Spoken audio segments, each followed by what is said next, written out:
The church is full of hypocrites, and honestly, you're right, it is. So what's your point? Because this is the most popular excuse for avoiding church, and it's been around for centuries.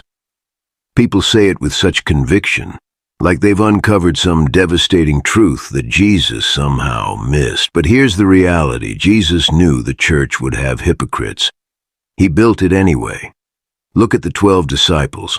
One of them was Judas, a traitor, a thief, a fake follower from day one. John 6:64 says, Jesus knew from the beginning who would betray him, and yet he still chose Judas, still included him, still let him walk with the group, because the church has never been about perfection. It's about redemption. Jesus himself told a parable about this in Matthew 13:24-30.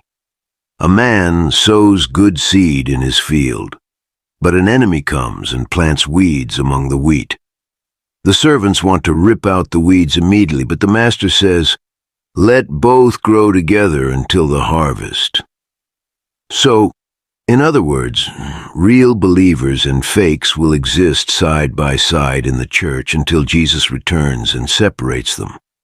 That's not a flaw in the system. That's the reality of living in a broken world. And here's the part that stings. Using hypocrisy as an excuse to avoid church is itself hypocritical, because the person pointing fingers is doing the exact thing they're condemning, claiming moral high ground while avoiding accountability.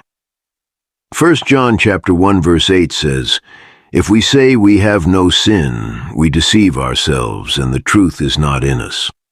That means everyone in the church, including the person complaining about hypocrites, is a sinner. The difference is, some admit it, and others hide behind excuses. The church isn't a museum for saints, it's a hospital for sinners. And if someone refuses to go because there are sick people inside, they've completely missed the point. Yes, there are hypocrites in the church. There always have been. But that's never been a reason to stay away. It's a reason to show up. Because if the church were only for perfect people, none of us would qualify.